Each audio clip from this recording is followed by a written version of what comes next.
Vamos orar. Eu sei que Deus já operou nessa noite, mas eu acredito que Deus tem mais. Então feche os seus olhos e comece a orar. Senhor, na autoridade que é no nome de Jesus Cristo, nós queremos te agradecer por tudo que aconteceu até esse presente momento, nesse culto. Mas eu acredito, Abba, que tu tens ainda mais para fazer em nosso meio, porque quando a igreja se reúne, nós nos reunimos para erguer um altar de adoração ao Senhor. E nós sabemos, Pai, que quando nós erguemos um altar de adoração, todo altar, ele precisa ter o holocausto. E nós sabemos, Abba, que o holocausto fala da nossa oferta, fala da nossa entrega, fala da nossa devoção. E mediante o que nós entregarmos, mediante ao que nós entregarmos, o Senhor manda fogo. O Senhor manda fogo. Como diz o profeta Elias: se eu sou homem de Deus, desça fogo do céu. E diz a tua palavra, Pai, que depois dele ter colocado a oferta, o holocausto sobre o altar, depois de tê-lo reparado, fogo do céu desceu. Senhor, na autoridade que é no teu nome, o que cada um de nós veio entregar em adoração, Senhor, receba. E mediante a nossa entrega, a nossa adoração, libera sobre nós a bênção. Senhor, essa bênção pode ser uma vitória material, pode ser uma instrução, porque existem pessoas aqui, Abba, que precisam de direção da tua parte. Essa bênção pode ser uma cura. Espírito de Deus, Jesus Cristo de Nazaré, videira verdadeira, libera sobre nós o que nós precisamos receber nessa noite. Em nome de Jesus. Seja bem-vindo mais uma vez, Espírito Santo. Você pode celebrar a Deus com suas salvas, por favor.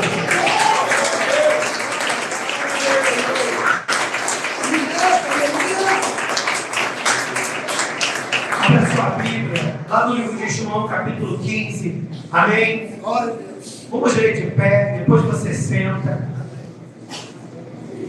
João, capítulo 15. Por favor. Amém? Graças a Deus. Nosso irmão amado Renato, hoje pastor, estava testemunhando ali, né? Que lembrança boa. Graças ao nome do Senhor.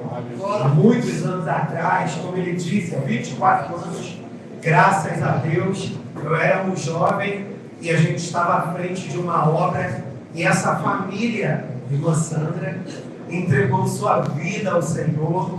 A casa deles, durante um tempo, serviu de abrigo para o trabalho lá na igreja e vocês fazem parte da história do Ministério Anatote.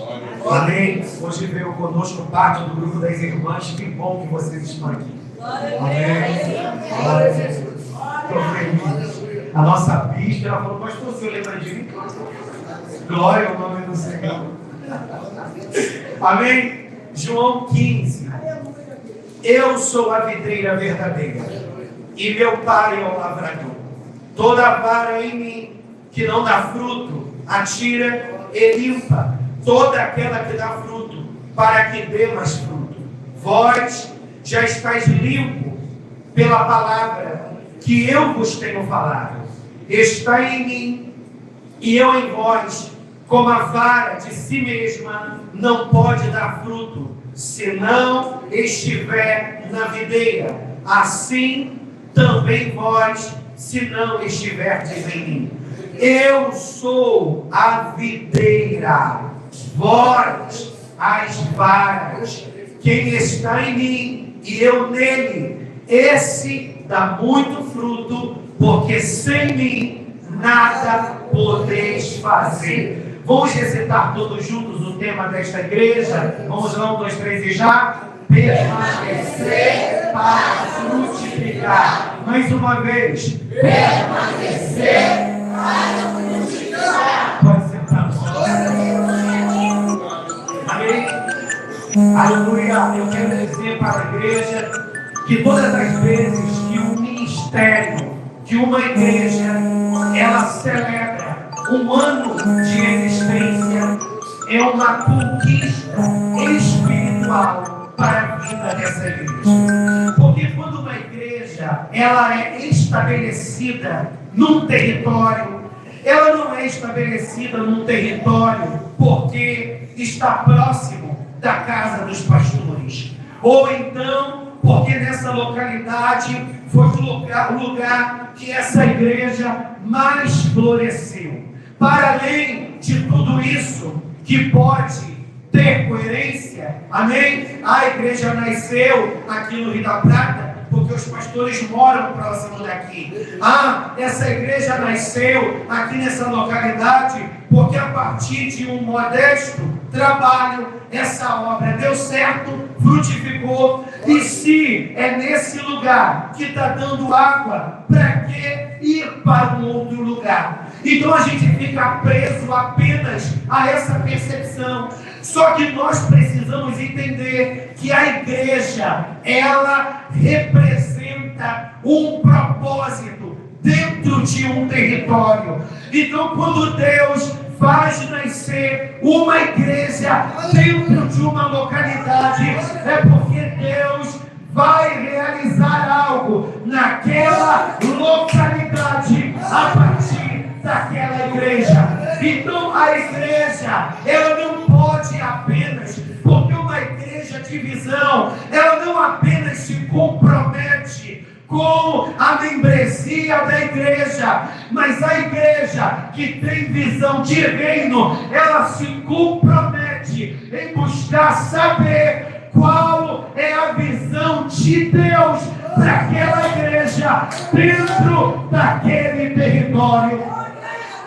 E nós estamos aqui inseridos na rua de Badi, aos pés de uma comunidade conhecida como 48. Não, pastor, eu não quero saber disso não. Eu quero buscar membros, ovelhas de Padre Miguel. Eu quero buscar ovelhas de Realengo. Eu quero buscar ovelhas, aleluia, de Caxias. Deus pode trazer ovelhas do lugar que Ele quiser, mas essa igreja precisa entender que precisa ser resposta para esse bairro. Então, se a igreja precisa entender que é a resposta para esse bairro, a igreja precisa buscar fazer um mapeamento espiritual desse bairro. E o que é o mapeamento espiritual desse bairro? É buscar entender quais são as demandas sociais e quais são as demandas espirituais. Ou seja, qual é o mal que mais assola esse bairro?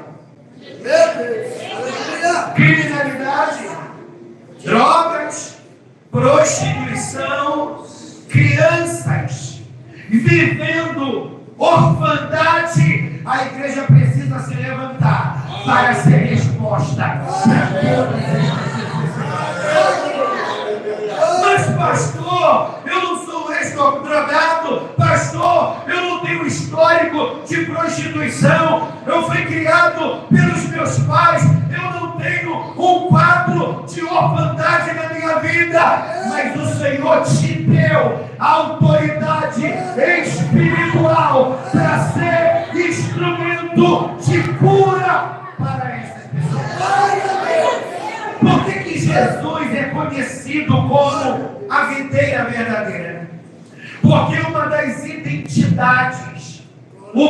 identidades espiritual de Israel é que Israel é uma videira. Nós sabemos que a videira, ela produz uva. E uva tem uma conotação profética. Porque quando a gente pensa em uva, a primeira coisa que nos sobrevém é vinho. E o vinho, à luz da Bíblia, fala do sangue de Jesus que liberta e quebra sentenças. Mas o vinho, ele também denota alegria em detrimento de uma festa. Quando nós olhamos para o Velho Testamento, nós olhamos mais especificamente para a narrativa do profeta Joel. O que a gente vai saber? Que uma praga, algumas pragas vieram para devastar a terra. E aquelas pragas trouxeram um caos sobre a terra. E esse caos entrou na questão financeira, entrou na questão espiritual e também assolou a questão social. Porque aquela praga trouxe um dano financeiro. Esse dano financeiro redundou em crises familiares. Então o mal foi se avolumando. Aí Deus levanta um profeta. Glória a Deus. E o profeta diz: esse mal que veio sobre a terra tem um propósito. Trazer despertamento sobre a vida do povo. Nós temos hábito de dizer: o mundo está debaixo da influência do maligno. Verdade. Mas a Bíblia também diz que o Senhor, aleluia, levantou a igreja, porque nós somos discípulos de Jesus Cristo. Então, tão logo nós somos pequenos cristos, Deus levantou a igreja para desfazer as obras do diabo.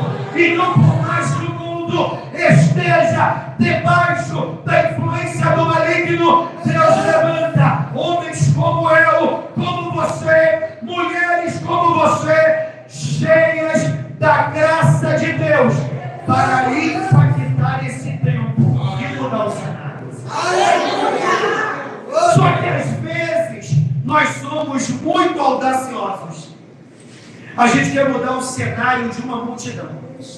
É verdade. E às vezes Deus quer nos usar para mudar o cenário de uma vida. E consequentemente a mudança desse cenário vai reverberar na vida de muitos outros. Eu achei interessante o pastor Jefferson dizer que há 13 anos ele chegou aqui nesse bairro. E que o Senhor levantou pessoas para acolhê-lo. Como ele deu o exemplo da bispa. Amém? Ela até está falando dessa vitoriosa. Glória ao nome do Senhor. Olha que coisa interessante. Você, mulher de Deus, foi um instrumento para impactar a vida desse jovem homem de Deus. E quantas vidas você já impactou? E vem impactando. Quantas vidas você vem transformando? Isso é ser igreja. E Deus nesta noite quer te levantar. Catuca a pessoa para o teu lado. Deus já está te levantando. Catuca ele aí. Deus já está te levantando. Mas pastor, eu estou de pé. Eu não estou falando que Deus está te levantando porque você está caído. Não. Deus está te levantando para ampliar a sua visão. Porque tem mais para você viver, tem mais para você fazer e tem mais para você receber da parte do Senhor. Aí o profeta disse: para que haja cura nessa terra, vocês precisam se converter. Para que haja cura nessa terra, vocês precisam se humilhar.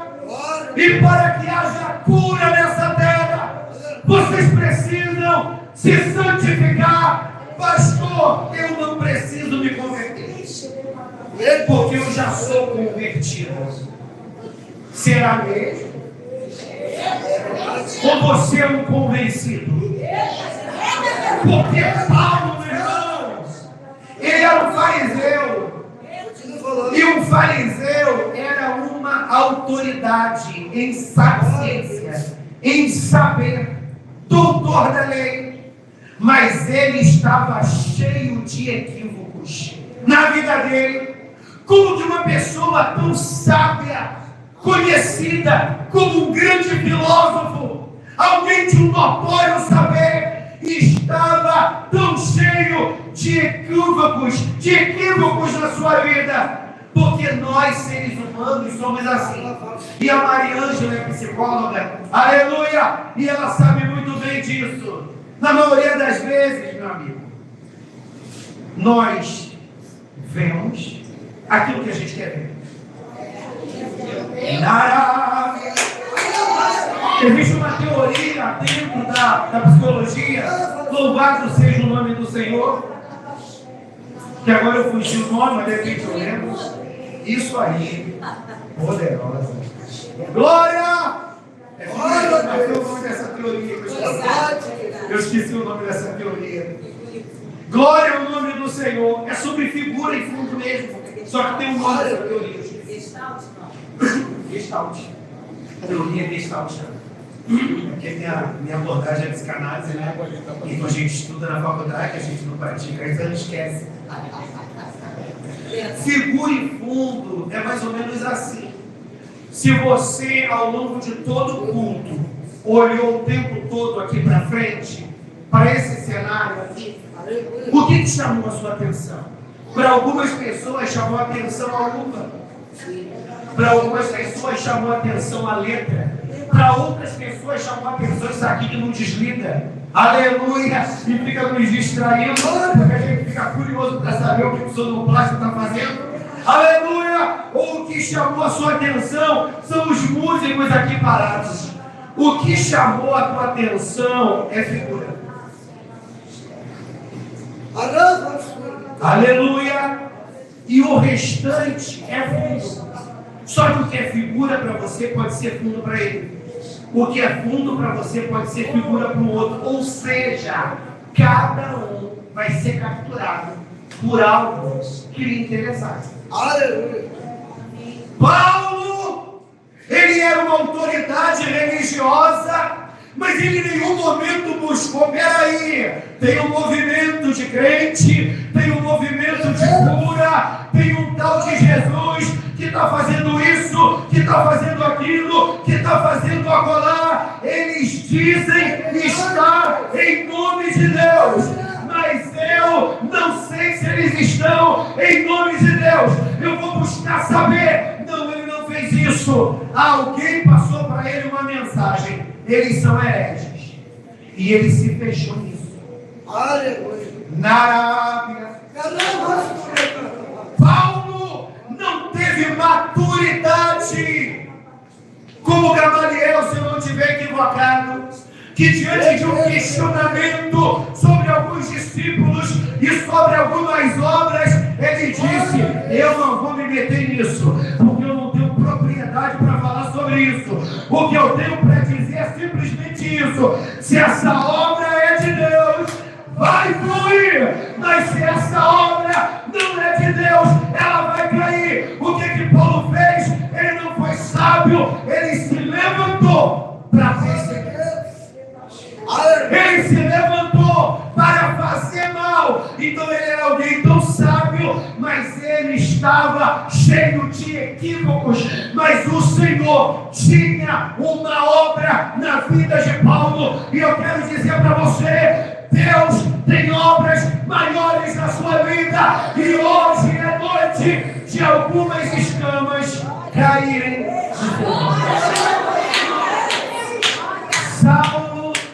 Saulo, por que me persegues? Duro é para te recalcitrar contra os meus agrilhões. Ou seja, diante de tamanho impacto,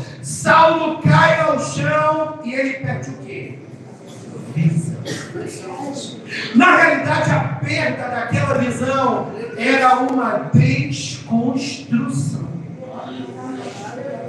Era um período que ele deveria olhar para dentro. Era um período que ele precisava refletir para reconsiderar. E olha como é que a vida às vezes é feita em ondas. É verdade. Deus levanta um homem chamado Ananias. Pega a visão, né? Eu já estou pregando. Aleluia! Olha como é que a vida é feita em ondas. Às vezes, o problema que você comete, o mal que você comete, às vezes é o mesmo erro que o outro comete. Então como é que você vai falar do outro? Mas Deus conhece a intenção do coração. E quando o homem, meu irmão, ele pode estar cheio de equívocos, mas se o coração dele é contrito e quebrantado, Deus vai te colocar no trilho de volta. Aleluia, Deus vai te colocar no trilho de volta. E ser colocado no trilho é reencontrar-se com o propósito que o Senhor existe. Quando o Senhor disse para Ananias, vai lá, nesta casa, nesta rua, e ministra sobre a vida desse homem. O que Ananias disse? Não, Senhor, eu não vou, porque esse cara não tem boa fama. Senhor, eu não vou, porque esse cara não presta. Ou seja, Ananias estava fazendo o que Saulo fez. É verdade. Olhar para uma história, olhar para um homem e clausurá-lo. Mas o Senhor fala para Ananias: você vai, porque este é para mim um vaso escuro. E aí você sabe o que aconteceu. Então Saulo, ele era alguém que precisou realinhar-se. Então a gente pode dizer que ele precisou se converter. O profeta disse que o povo precisava se humilhar. E o que é humilhação? É você se derramar. É você abrir mão de seus títulos, de suas credenciais e de verdade se derramar na presença do Senhor. Paulo é exemplo de alguém que se humilhou, porque Paulo diz: olha, se todos os meus títulos, se tudo que eu fui um dia me separa desse amor, para mim tudo isso é escória. Glória a Deus. Porque o mais importante é conhecer a Cristo. Então humilhação fala de você descer do pedestal. Hoje se coloque nessa noite para descer diante do Senhor. E a santificação fala desta consagração. Depois que tudo isso acontece, o Senhor se revela novamente para o profeta, capítulo 2 de Joel. E o Senhor diz para ele: Deus teve misericórdia de seu povo. E Deus decidiu ministrar restituição sobre a vida deste povo.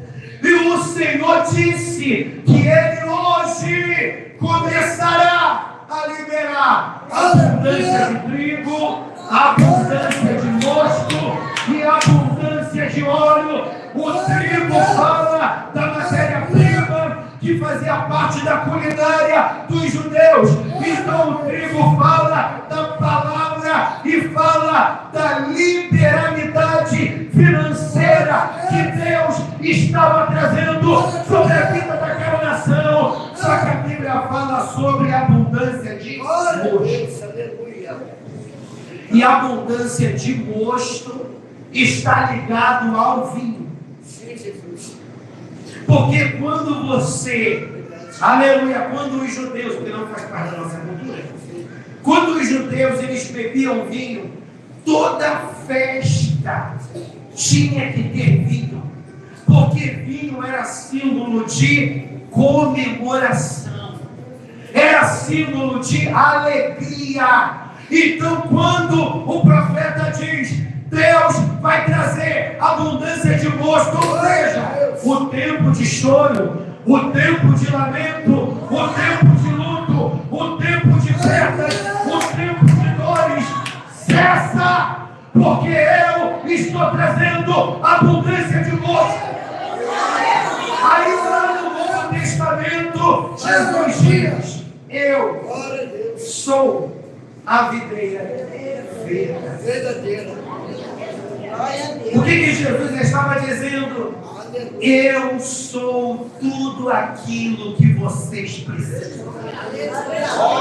Então, alguém que decide caminhar na presença do Senhor precisa ter muito claro que o que você precisa não é de vitória material. O que você precisa não é de contentamento. O que você precisa é da presença. Porque automaticamente a presença vai acrescentar tudo o que você precisa.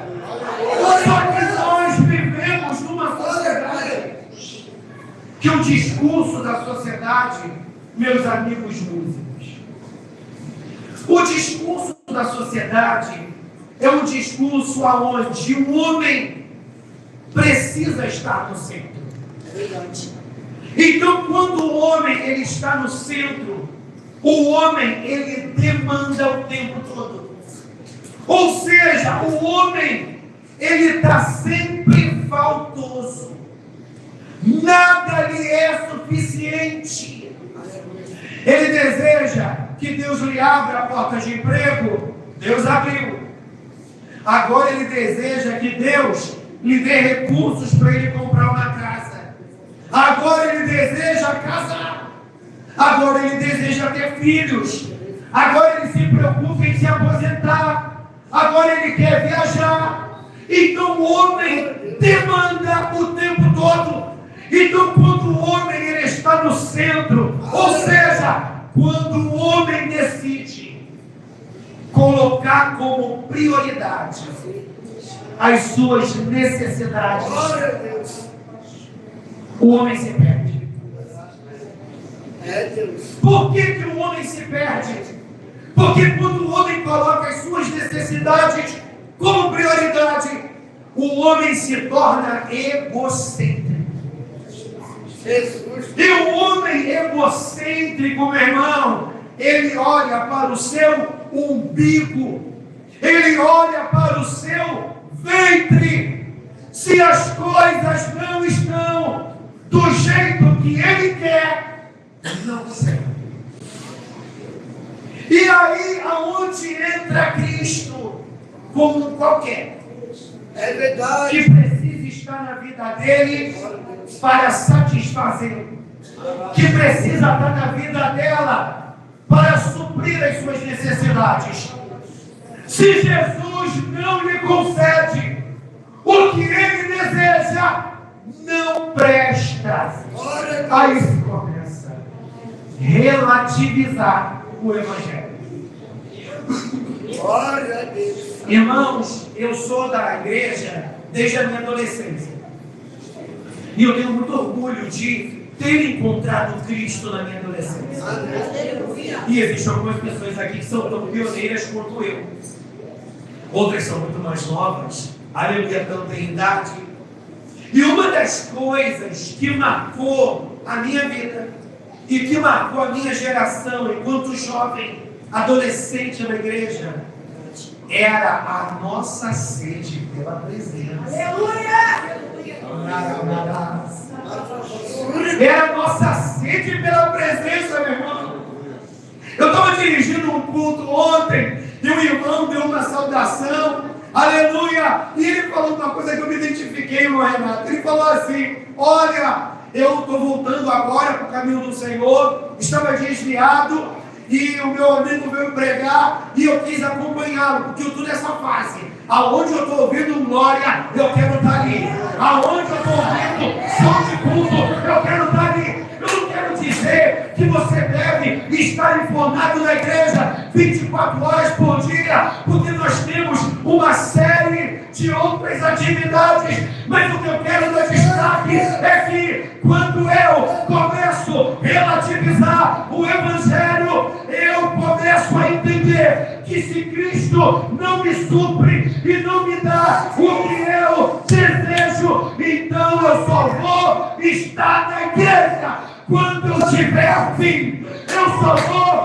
estar no culto quando eu estiver com vontade. Festividade, interessante, né? Tem gente de fora, todo mundo arrumado, comida fresca, vou estar no culto. O domingo vai ser muito sem graça. Vai ser só a gente. E aí, minha ovelha, onde você está? Ah, pastor, hoje eu não quis estar na igreja, não. Hoje quis parecer. Estou no shopping, estou no cinema, estou no parque, estou viajando, estou em casa.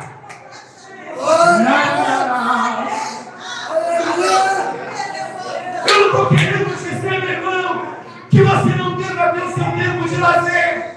Mas o que eu estou querendo fazer você entender o que é relativizar o Evangelho e, consequentemente, Cristo.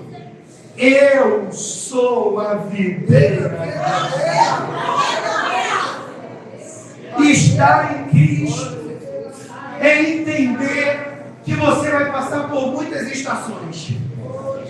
Há um tempo desses atrás, há um bom tempo atrás, eu simplesmente queria plantar uma videira lá no quintal da igreja. Eu adoro inventar moda. E quando eu plantei essa videira lá, glória a Deus, depois eu desisti da videira, porque a primeira uva nasceu, amadureceu, mas ela ficou muito amarga, muito azeda. Depois disseram que tem um tempo, porque está muito jovem. Enfim, não vou acrescentar para essa perturbação. Mas o que eu quero dizer é que quando a videira ela está na fase de frutificar, ela fica começando aqui, né? Tudo bem que isso aqui é artificial. Ela fica verdinha. E daqui a pouco ela começa a dar os frutos, né? Você já viu que depois que ela dá os frutos, bomba na terra dos viventes, aí ela tem aquele momento introspectivo, parece que ela se fecha em si e fica só os galhos sequinhos e você não vê nada de verde. Aí você pensa que ela morreu, mas na realidade ela não morreu, ela está numa fase introspectiva. Assim é a vida cristã, meu irmão. Vai ter hora que você vai estar verde, vai ter hora que você vai estar frutificando, vai ter hora que você vai estar com muita sede de estar na igreja, mas vai ter hora que você vai se sentir seco, árido, sem animosidade.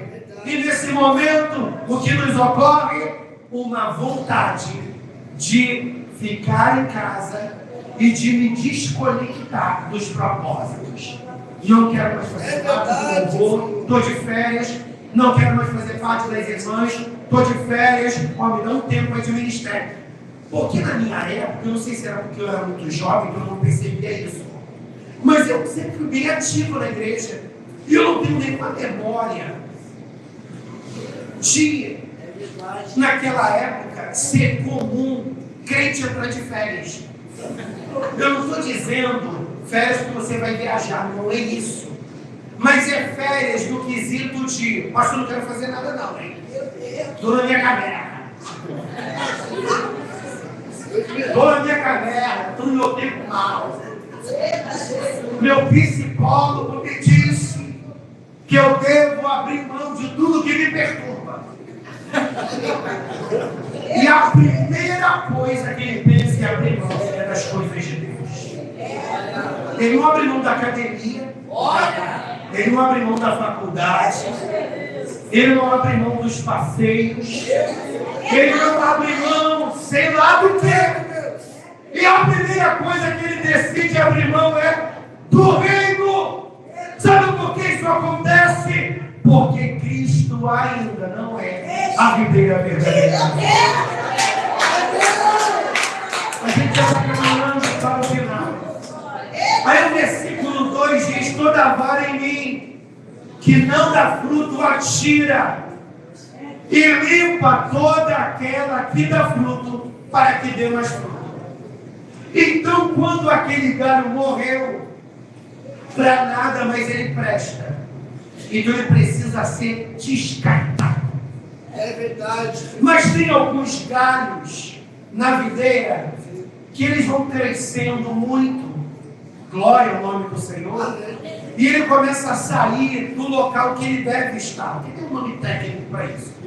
Ele começa a sair do local ali da barreira, sei lá, do local que ele precisa estar. E se ele continuar se desenvolvendo, vai comprometer a vida da videira. Então o que o jardineiro ou o botânico tem que fazer? Ele tem que quebrar a ponta daquele galho. Porque quando ele quebra a ponta daquele galho, ele deixa de crescer erradamente, e aquela energia que ele iria despender de maneira errada volta para a videira. O que isso nos ensina espiritualmente? Que Deus, para nos fazer crescer um pouco mais, Ele realiza na nossa vida algumas podas.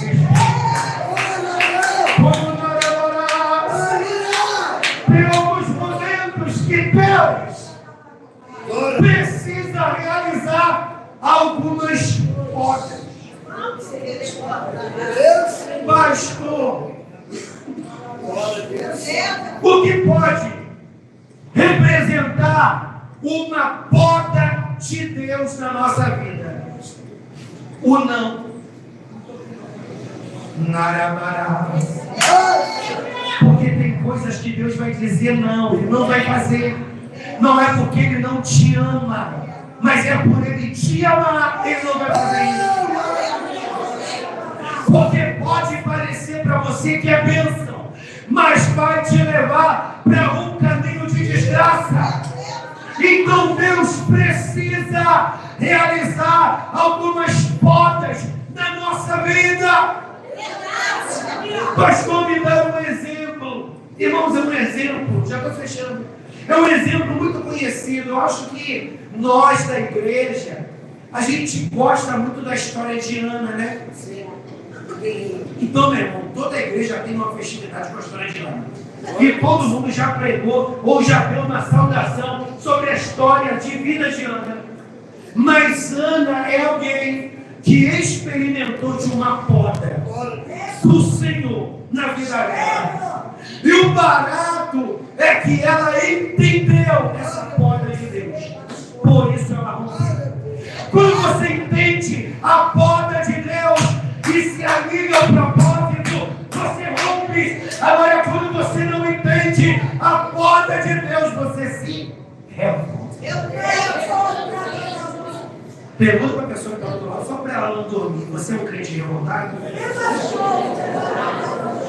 Você deu uma revolta na sua vida? E aí, meu irmão, você deu uma revolta na sua vida, mulher? Ah, eu tenho, pastor, até hoje meu marido não se converteu. A pergunta é, você já se converteu? Porque, meu irmão, tem mulher que luta tanto para o marido entrar na igreja, que depois que o marido entra, ele fica mais crente que ela. E ela se torna uma péssima vida desse marido. Que isso, pastor? Isso não existe. Isso já aconteceu lá na frente. Arábia.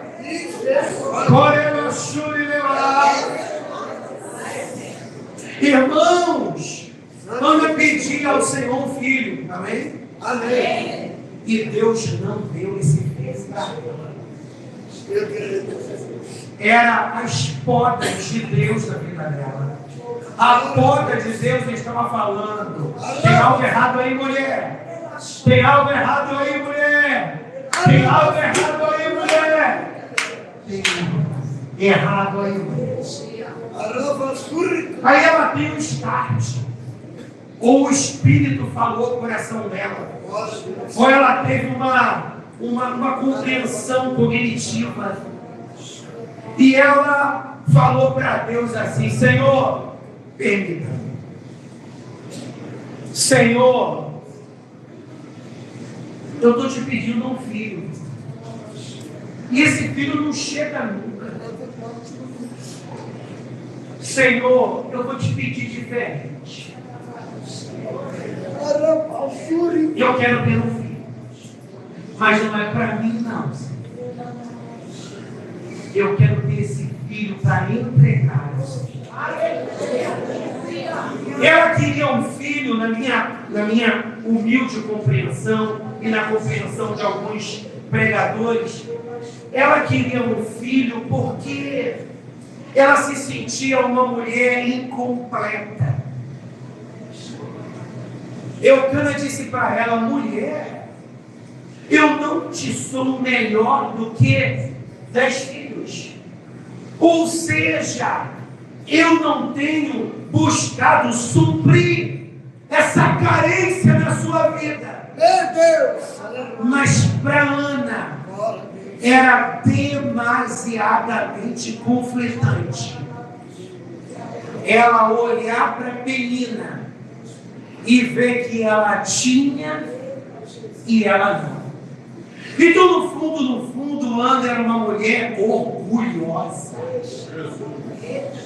No fundo, Ana era uma mulher orgulhosa, porque ela não queria ficar por baixo. E que te seja.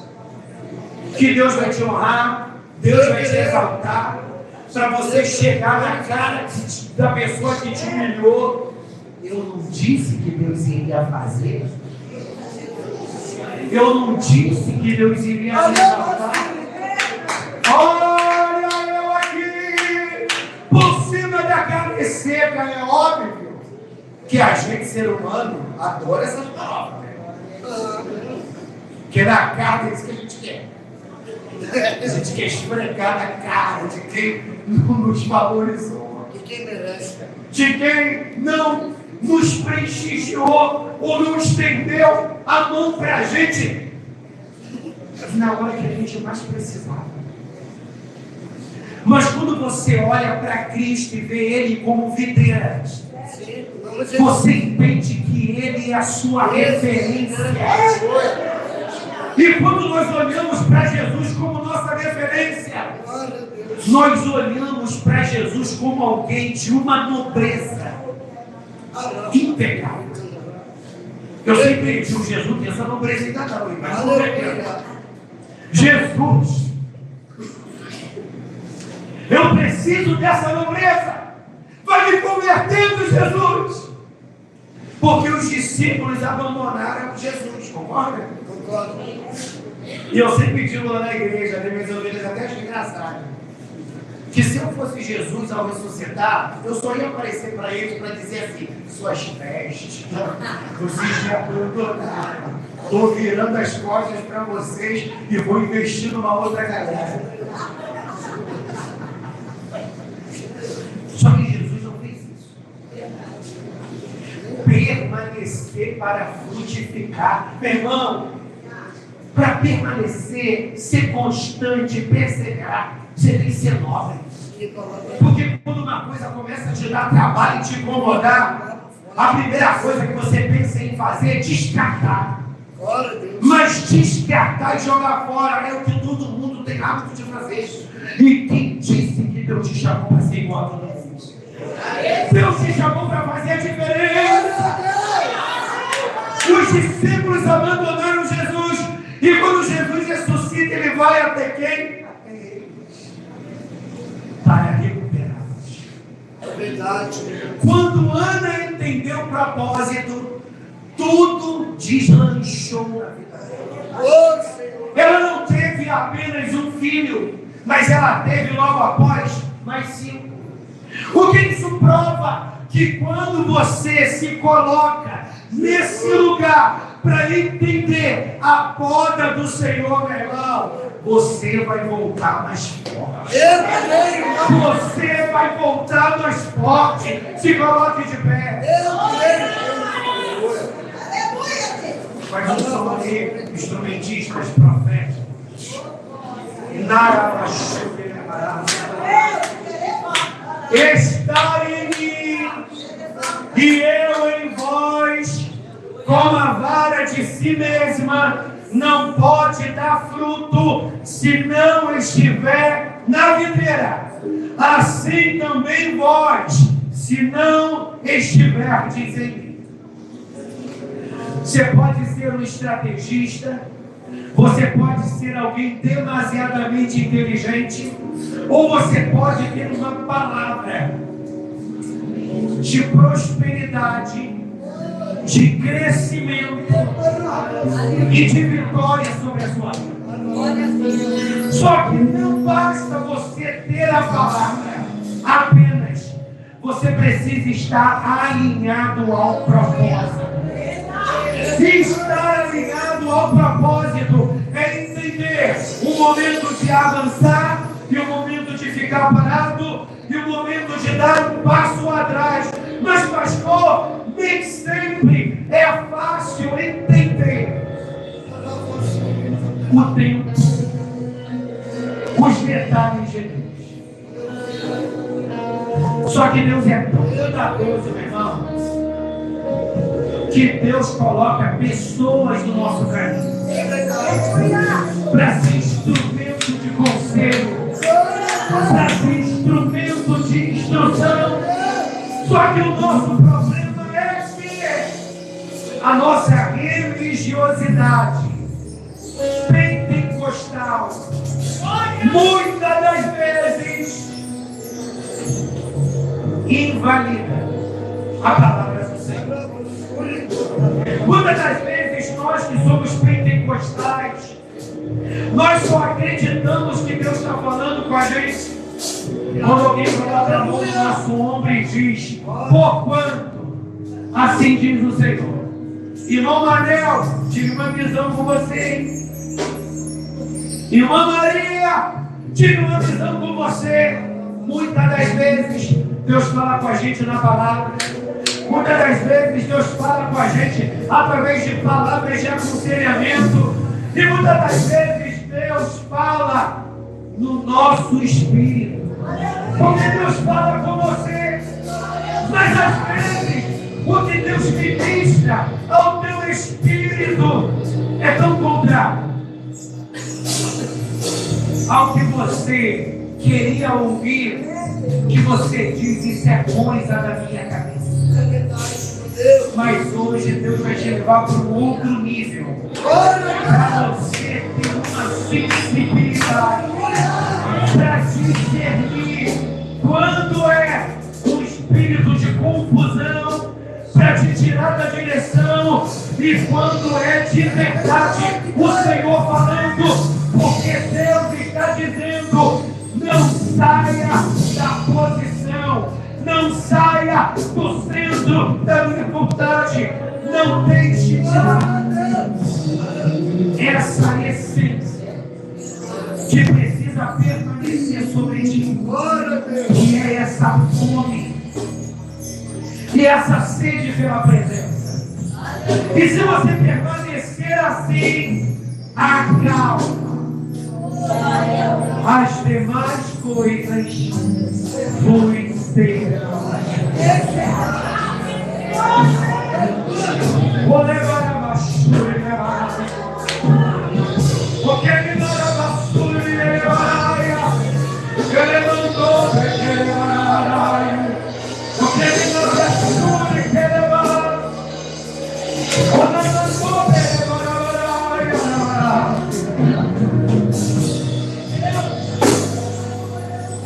Ah, pastor, eu queria estar muito além do que o que eu estou vivendo. A sua vida não está nas mãos do Senhor. A sua vida não está nas mãos do Senhor. Então deixa Ele guiar a tua vida. Isaac, não desça no Egito. Exalte, não desça ao Egito. Fique em Gerar. O que eu vou fazer na terra dos filisteus? Fica aí. Eu tenho propósito. Não. Exalte estava cheio de necessidades. Para ele era melhor descer ao Egito, mas para Deus não. Fica em Gerar. Ele foi em Gerar. Ele prosperou em Gerar. Ele cresceu em Gerar. Ele se incluiu no voto de seus pais que os filisteus haviam entulhado, porque é mais ou menos assim. Sempre vai ter alguém que vai tentar te boicotar e entulhar os seus postos para te impedir de viver o inacreditável, para viver o sobrenatural. Mas quando você obedece,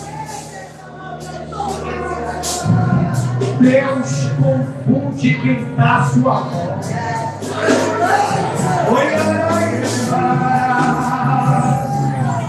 Quando você está em Deus, Ele confunde quem está à sua volta. Como assim?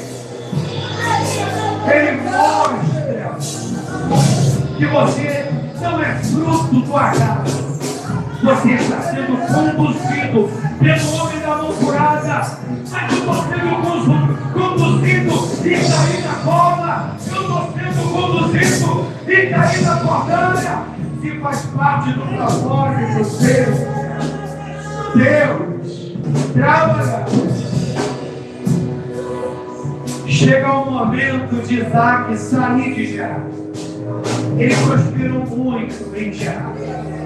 Mas chega o momento de ele sair de Gerar, porque ele cavava poços e os filisteus se apropriavam. Mas ele prosperava, mesmo assim.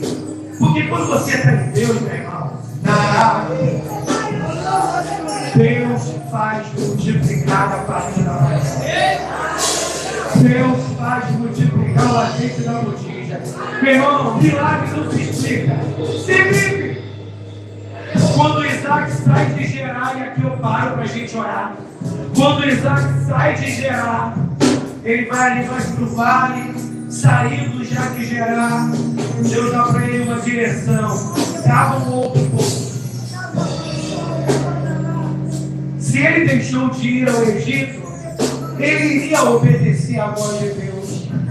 E ele cava um outro poço de avispa. Quando ele cava esse poço, Mariângela, muita água aparece. E água é sinônimo de riqueza e de prosperidade. E quando ele cava aquele poço, e aquele poço dá muita água, sabe qual é o nome, Roberto, que ele dá para esse poço?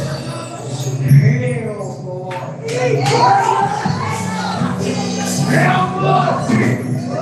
Sabe quem é Rehobote? Deus me fez expandir. Deus me fez prosperar. Minhas terras alargadas. Não fala minha mão no seu coração.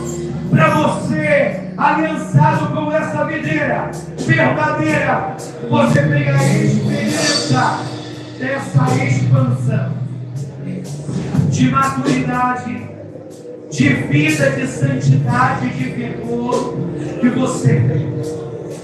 Experimentar dessa expansão que é o renovo para retornar ao primeiro amor. Senhor, na autoridade que é o nome de Jesus, esse tema nos desafia, Senhor, permanecer para frutificar. Tu és o nosso exemplo, porque tu sofreu, mas tu permaneceu alinhado à vontade do Pai, e o teu Espírito me fez citar algumas histórias de alguém que permaneceu, de alguém que se alinhou, de alguém que se abriu para atentar para um detalhe que estava passando despercebido, Senhor.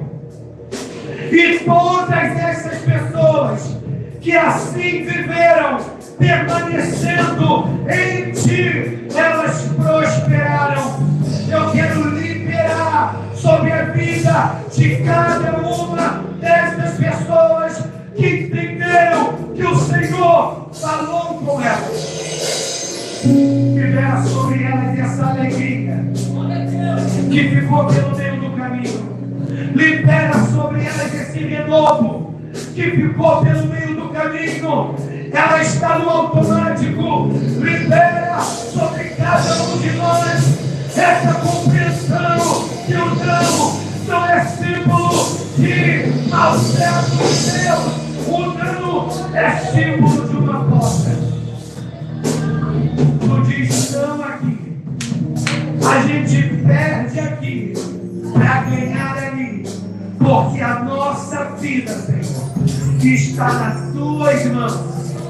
E quando nós estamos em Ti, nós damos muito fruto. Que essa igreja continue de pé. Que esses pastores continuem de pé. E que essa igreja experimente a cada dia do favor do Senhor. E que essa igreja seja uma potência no mundo espiritual para impactar essa localidade como ela vem sendo, e que o Senhor use essa igreja junto às demais dessa localidade para em Cristo desfazer as obras do diabo em nome de Jesus. Diga comigo, eu permanecerei alinhado ao propósito, e no tempo de Deus eu frutificarei. Celebra o Senhor em tuas palavras.